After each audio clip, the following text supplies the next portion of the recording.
Well, hey, the wait time for a sleep study is in excess of 6 months. But while you wait, will you continue to suffer from that lack of sleep? Now, a home sleep test eliminates that waiting period. And we are joined this morning by Andrew Holmes and Emily Westwell of Sleep Efficiency. It's great to have you both here in the studio. Thanks for coming by today. Thanks for having us. Well, thank you. Well, I know lots of people hear this word, sleep apnea, and they think, I have a pretty good idea of what that is, but a lot of people really don't know. Like, can you break it all down for us? Sure. We're gaining a lot more kind of knowledge as to what it actually entails. And essentially, it's pauses in our breathing while we're sleeping at night. When we go to sleep at night, our body tries to pass through certain stages of sleep. And if we're having pauses in our breathing, what's happening is it's preventing us from getting to those deeper stages of sleep. And you can still be asleep itself, but you're spending too much time in the lighter stages, because what happens is muscle tissues in your upper airway cause these partial or complete blocks. When that happens, it causes your oxygen levels to go down, your carbon goes up, so your brain sends a signal to start breathing again. So people who suffer from sleep apnea can be sleeping at night, but they're not getting to those deeper sort of stages of sleep where your body really repairs itself. Okay, now, a lot of people think they actually know what sleep apnea is, but they really have no idea because they probably have the symptoms but aren't aware of that. But there's a couple different ways you can go about testing to find out what you have or to treat it as well. Now, there's the hospital sleep test and also the at-home sleep test. What's the difference between the two? It's a good question. So hospital-based sleep studies are still kind of a gold standard. They're more comprehensive. So let's say you're looking to go for a diagnosis of a restless leg syndrome, or the indication is periodic leg movements, or maybe there's seizure activity. Then the hospital-based sleep study is where you would want to start. What our home-based sleep studies do, they're specifically looking for respiratory-related issues and primarily sleep apnea. So again, a hospital-based one is it gives a big overall picture.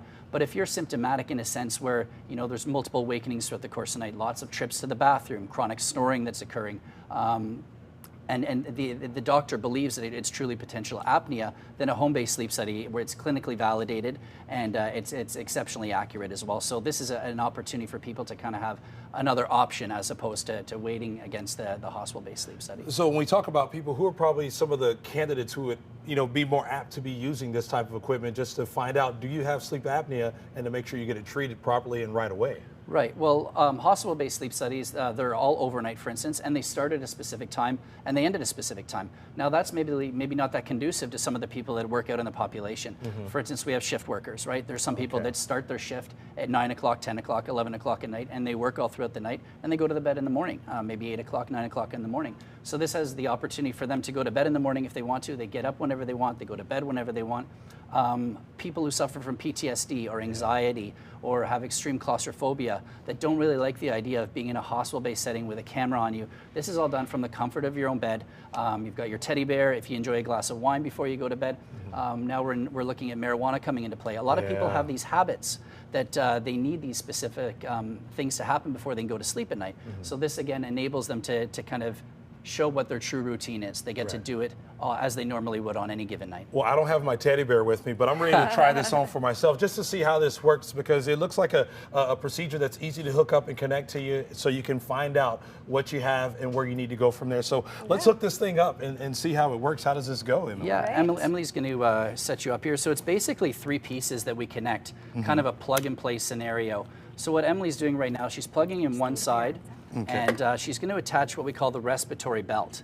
What this is doing, while the device is doing the actual recording itself, the belt is actually picking up what we call your respiratory effort. So as you breathe in and out throughout the course of the night, your chest expands and contracts, and that's something that we measure.